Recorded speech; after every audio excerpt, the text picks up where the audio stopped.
Buenas noches a todos. Hoy vamos a comenzar con la tercera clase de la materia, donde vamos a tratar las metodologías prescriptivas.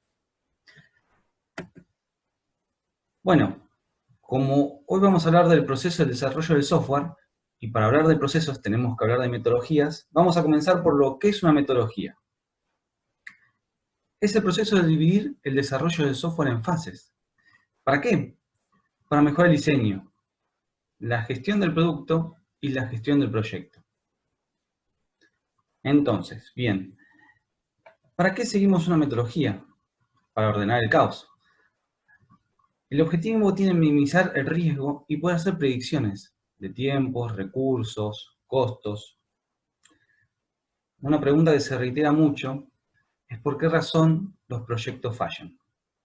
Bueno, eso puede verse a muchas cosas, como puede ser requerimientos incompletos o cambiantes, incompetencia de los desarrolladores, eso lo podemos dejar un poquito para el otro lado porque a veces desarrollamos, estimaciones poco realistas u otras cosas.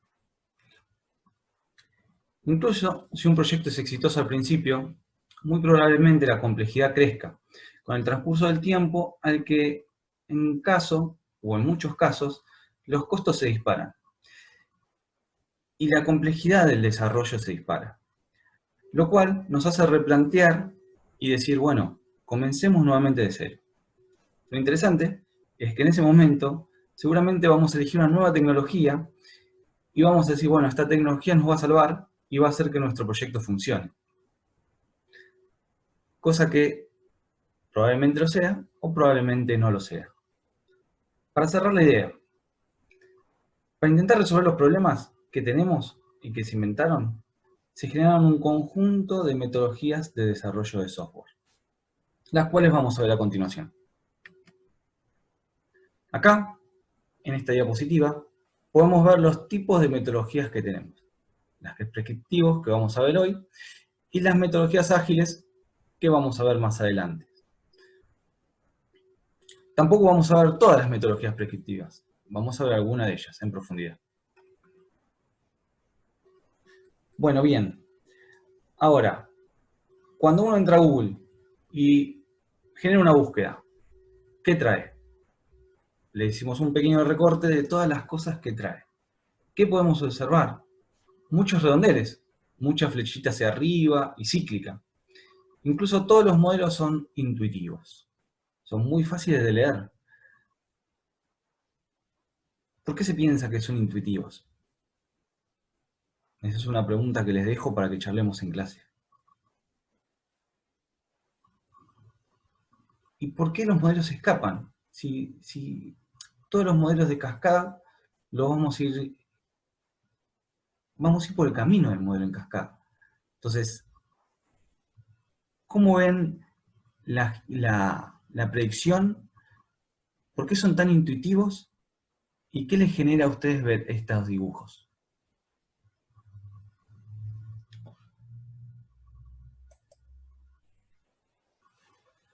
Ahora bien, vamos directamente al modelo en cascada, en sí.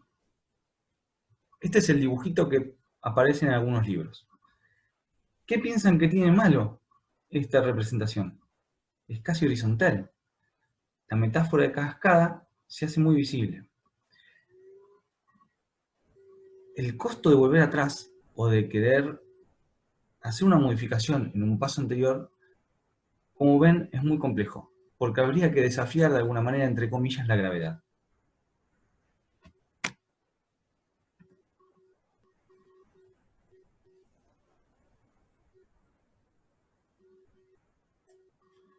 Un poco de historia vamos a hacer ahora. La propuesta del modelo de cascada se atribuye a un paper, que es este que estamos viendo, de 1970, escrito por Winston Royce. Royce propuso describir la fase del modelo como un ejemplo, pero que no funcionaba. Lamentablemente, ¿qué pasó? La gente que leyó el libro y vio el dibujo lo implementó sin seguir las indicaciones de Royce. Que algunas de esas indicaciones, la verdad, son muy interesantes. Incluso el libro de Persman sugiere que Royce propuso el modelo en vez de aclarar que no lo era, que no era lo que había que seguir.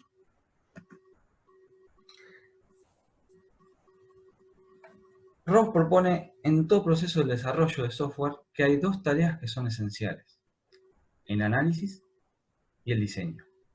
Esto funciona muy bien para proyectos pequeños y algunos de uso interno, pero esto muchas veces no es suficiente. Estamos viendo el modelo de cascada completo. Este es un modelo más extendido, es un enfoque mucho más extendido. Esta es la figura con la que quedó el mundo y la que extrajo la idea del modelo en cascada. Bueno, en las próximas diapositivas vamos a ver que esto cambia, no es tan así y tiene un montón de complementos que ayudan al modelo a ser exitoso. Rose predijo en ese modelo lineal que no funcionaba, como ya les anticipaba antes, y anticipó que podía ser necesario volver atrás en la fase continua. Idealmente, se hace una vuelta en una sola fase, o sea, no podríamos saltar entre fases. Pero la realidad es muy distinta. Vamos a ver el porqué. Muy comúnmente, desde el testing, se necesita saltar hasta el diseño del programa. Y del diseño del programa, se necesita saltar hasta los requerimientos. Con lo cual, en principio no estamos saltando a la fase continua. Estamos saltando dos fases más atrás. En palabras de Rose, el modelo anterior descrito es riesgoso e invita a lo que es el fracaso. ¿Por qué? Entre las diferencias del análisis y la experiencia real, que es lo que da la fase de testing, tenés que volver al principio, con lo cual esto es muy costoso, no solamente a nivel humano, sino también a nivel económico. El modelo que en realidad propone Rose mejora sustancialmente este proceso de varias formas. Lo primero que propone Rose es agregar una nueva fase entre el requerimiento y el análisis. Es esta fase que estamos viendo. El objetivo de esta fase es desarrollar un diseño preliminar del programa. Obviamente este diseño va a tener errores, porque se hizo antes del análisis, pero la idea es que sirva para guiar el análisis en cuestiones técnicas y detectar los riesgos lo más tempranamente posible. Lo que hace es evitar esperar a la fase de testing para detectar errores en el análisis. Una idea importante de Rose sugiere que todos los involucrados del proyecto tienen que tener un entendimiento elemental del sistema, saber algo del sistema, aunque sea mínimo, pero conocerlo. Pero al menos una persona tiene que tener un entendimiento en detalle del sistema, lo más bajo nivel posible. Otro punto en el que hace muchísimo hincapié es en la documentación en todo momento.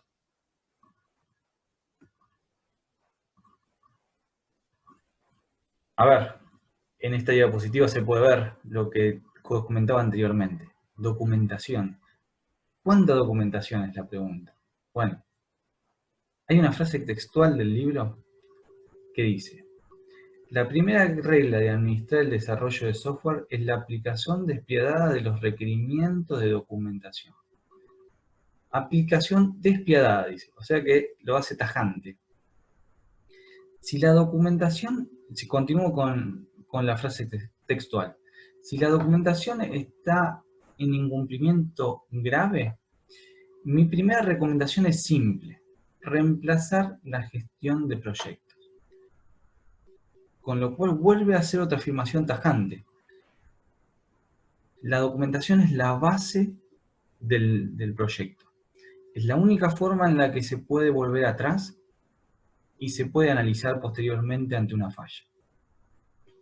Vamos a tener un poco de números, a ver cuántas páginas estamos pensando o se piensa. Para un proyecto de hardware de unos 5 millones de dólares, se especifican unas 30 páginas de documentación. Es relativamente poco, hoy puede llegar a ser un poquito más. Pero para proyectos de software de 5 millones, se especifican 1000 páginas de documentación. Con lo cual podemos ver la brecha entre instalar algo o hacer un proyecto de hardware y hacer un proyecto de software de misma magnitud económica.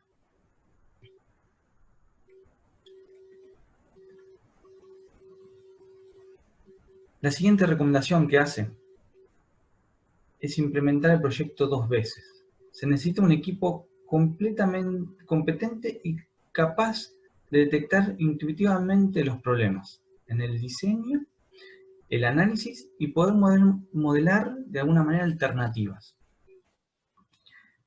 El primer producto que se lance o que se obtenga debe tener entre un 20 y un 30% del esfuerzo total del proyecto. La idea es producir una simulación del producto final y corregir las desviaciones de que se tuvieron antes en la etapa de análisis.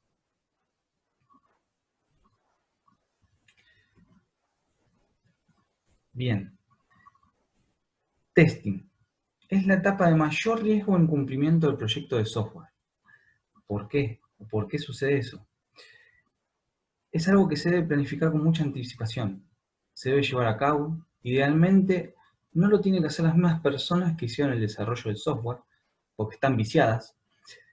Viciadas es, de alguna manera, como lo hice, entiendo que quedó bien y es un apalancamiento hacia la persona del conocimiento. Entonces, se sugiere que sea realizado por otro equipo. Hay dos sugerencias más, que es la inspección visual. La mayoría de los errores se pueden identificar solamente mirando el código, leyéndolo. Eso sí, son errores menores. Otra de las sugerencias que se hacen es ejecutar el 100% de los caminos lógicos. ¿Qué va a hacer esto? Esto va a hacer que se cubra el 100% de la ejecución del código, con lo cual van a poder verificar si funciona en su totalidad, a nivel código.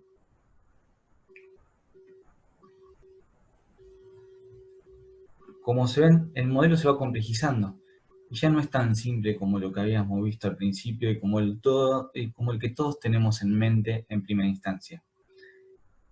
Un punto muy importante es que involucremos al cliente. Eso no se hace mucho y es una buena práctica que tenemos que empezar a tomar. En base a esto, ¿qué les hace referencia al modelo Agile que conocen hasta el momento? Dejemos la pregunta abierta y también la vamos charlando en la clase.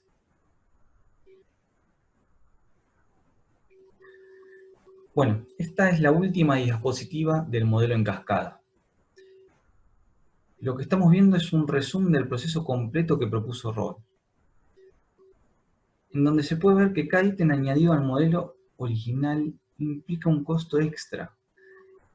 Pero bueno, de no hacerlo en proyectos muy grandes, implica el fracaso entre fases. Lo cual, si hacemos la relación costo-beneficio que generó Royce en su momento, el no tenerlo genera el fracaso con un costo mucho mayor.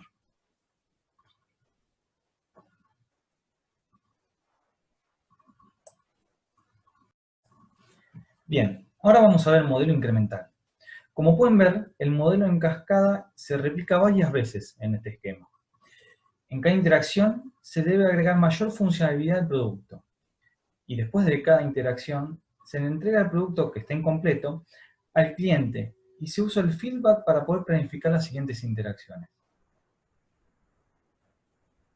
La clave del modelo es que si bien cada interacción se genera en un producto incompleto, el mismo es operacional. No es un prototipo, ni una prueba de concepto, ni un smoke. Es parte del producto final. ¿Cuáles son las ventajas? El cliente se involucra en el proceso y su feedback permite mejorar el producto en todas las etapas y de forma temprana. La flexibilidad en la planificación y la asignación de recursos. Una salida rápida al mercado de un producto que si bien es incompleto, cumple. Las desventajas. Requiere que los requerimientos estén razonablemente bien definidos desde el principio. Construcción de prototipos. Tengamos en cuenta que al momento de construir un prototipo, los requerimientos no están completamente definidos, por lo que se tiene una mínima idea de lo que se requiere. La idea es construir un prototipo rápido, con los requisitos con los que se cuenta y conjunto al cliente, y se le muestra al cliente, y en conjunto se identifican los requisitos faltantes. Algo que es vital es deshacerse del prototipo. ¿Por qué? Hay veces que es muy tentador usar el prototipo y convertirlo en el producto final.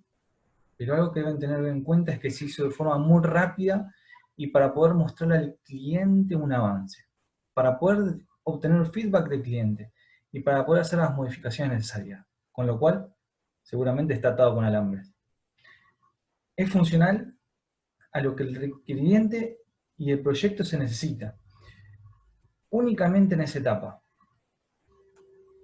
pero le falta calidad, le falta robustez y le falta la documentación, que es clave. Una buena técnica para escribir un prototipo es hacerlo en el lenguaje que no se va a utilizar para el producto final. Esto lo recordaba Ricardo en la clase pasada, que él tuvo una experiencia y es como él nos mencionaba. No hay que usar el prototipo para el último despliegue del producto. Les voy a dejar a ustedes para que piensen y para que nos comenten los riesgos que puede llegar a tener utilizar un prototipo en el despliegue final de un producto. Pasando al modelo en espiral, es un poco más de lo mismo.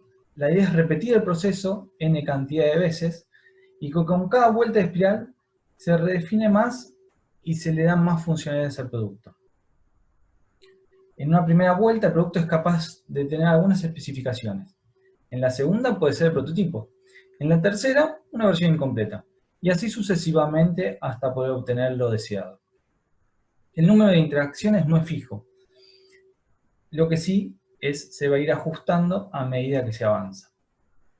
La planificación del proyecto, estimación, análisis de riesgo, entre otras cosas, se repite en cada interacción y se ajusta a lo que sea necesario ajustar.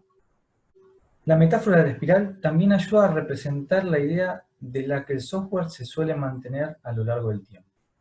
¿Cuál es una de las desventajas? No puede tener un costo fijo y el costo del proyecto puede ir incrementándose de forma desmedida. Bien, vamos a tener un recordatorio. ¿Cuáles son las características de un caso de uso bien formulado? No es ambiguo, es conciso, es consistente, completo, alcanzable y verificable. Espero que estas 6 ítems les sean de utilidad para el trabajo práctico que están realizando. Les agradezco mucho y nos vemos en la clase.